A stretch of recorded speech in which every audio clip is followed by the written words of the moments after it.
ওই নেহা, দেখ দেখ ছেলেটা কি খ্যাত, গায়ের শার্টটাও দেখেছিস? মনে হয় কয়দিন ধরে কাচে না। আর দেখ চুলগুলো দেখ, মনে হয় যেন পাখির বাসা। দেখলেই বমি চলে আসে। এসব ছেলেগুলো কি করে যে ভার্সিটিতে চান্স পায় বুঝি না। এখন এই ময়লার গোডাউনের সাথেই রে ক্লাস করতে হবে। ফারিয়ার কথা শুনে চোখ থেকে সানগ্লাসটা নামিয়ে নেহা ক্যাম্পাসের রাস্তার দিকে তাকায়। দেখে কাঁধে ময়লা আংশিক ছেঁড়া ব্যাগ ঝুলিয়ে কালো প্যান্টের সাথে সাদা একটা ময়লা শার্ট গায়ে দিয়ে একটা ছেলে ভার্সিটির দিকে এগিয়ে আসছে। চুলগুলো আঁতেল মার্কা করে রাখা, কোনো দিকে ছেলেটা তাকাচ্ছে না, একদম সামনের দিকে চোখ রেখে এগিয়ে যাচ্ছে। নীলা ফারিয়ার দিকে তাকিয়ে রাগী দৃষ্টিতে বলে, ছেলেটার নাম জানিস তোরা? না রে। ওর নাম আবির, গ্রাম থেকে এসেছে আর আমাদের বাড়িতেই থাকে রে। কি? ফারিয়া, তিন্নিন, তিশা, নাইমা, সোহেল, আরিফ সবাই একসাথে চিৎকার করে নেহার দিকে তাকায়। নেহা লজ্জায় মাথাটা নিচু করে ফেলে। কিছুক্ষণ চুপচাপ থেকে নেহা বলে, ওর জন্যই এই কদিন ভার্সিটিতে আসেনি রে, কারণ আব্বু ওর সাথেই ভার্সিটিতে আসার জন্য বলে, আর তাই রাগ করে কয়েকদিন আসেনি। অবশ্য ছেলেটা আমার সাথে কথাও বলেনি কোনোদিন, থাকে ছাদের চিলে গোঠায়।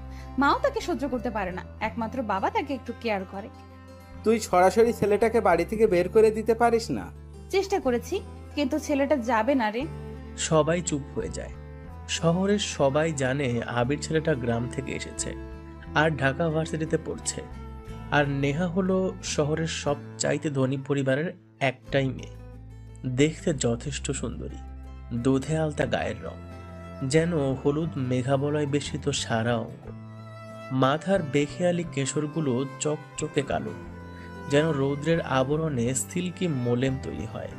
নেহার স্টাইল সবার থেকে আলাদা। প্রতিদিন নতুন ড্রেস আপে ভার্সিটিতে গাড়ি করে আসে। কথা বলা, হাঁটা চলা, চেহারা, সব দিক দিয়ে নেহা পারফেক্ট একটা মেয়ে। সাথে তার বান্ধবী বন্ধুগুলো বড়লোক হওয়াতে কম যায় না, তারাও নেহার মতো করেই আসে। তবে নেহা ওদের আইকন। গত কয়েকদিন ভার্সিটিতে নেহা না আসাতে আবির নামের নতুন ছেলেটির আবির্ভাবের খবর বান্ধবীকে কেউ দিতে পারেনি। অবশ্য নেহা ভার্সিটিতে না আসার কারণ ওই খ্যাতমার্কা ছেলেটাই। নেহার বাবা শফিক সাহেবকে নাকি ছেলেটা কোনো এক ছিনতাইকারীদের কবল থেকে বাঁচিয়েছিল বলে, আর ছেলেটার থাকার জায়গা নেই বলে শফিক সাহেব ধরে নিয়ে এসেছেন নেহাদেরই বাড়িতে। তবে আবির ছেলেটা কেবল চিলেকোঠায় থাকতে পারবে। তার দরুন শফিক সাহেব কোনো ভাড়া নেবেন না। তবুও শায়লা বেগম মানে নেহার মায়ের আপত্তি শতগুণ।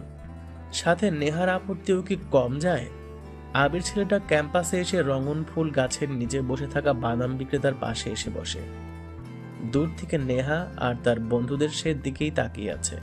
দেখ দেখ কি গেও রে, একদম খ্যাত তো খ্যাতই। এত ডিসকাস্টিং একটা ছেলে আমাদের ক্লাসে পড়ে, ওর সাথে ক্লাস করতে হবে যে কতটা খারাপ লাগে তোর কি বলবো নেহা। কেউ ওর পাশে বসে না, আর ছেলেটা সোজা পেছনের ব্রেঞ্চে গিয়ে বসে। ওর আগের দুটো ব্রেঞ্চ খালি থাকে, কারণ ওর আশেপাশেও কেউ থাকতে চায় না। আচ্ছা বাদ দে, ছেলেটাকে ভার্সিটি থেকে তাড়াতে হবে, আর আমার বাড়ি থেকেও। চল প্ল্যান করে ফেলি। তাই করি। ওরা আবিরকে তাড়ানোর জন্য নানা রকম প্ল্যান করতে থাকে। আর আবির বাদাম বিক্রি করা ছেলের সাথে বসে বসে হেসে গল্প করে।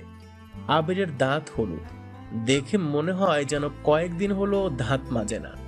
এটা দেখে বাদামওয়ালা মিন্নু বলে, ভাইজান আন্নের দাঁত এরাম হলুদ কে?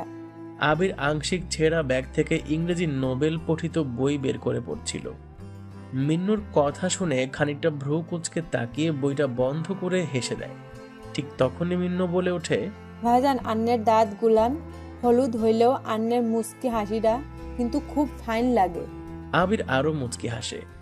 আবির কয়েক মিনিট শব্দ ছাড়া হেসে যায়, তারপর হাসি থামিয়ে বলে, আমার মাও বলতো আমি মুচকি হাসি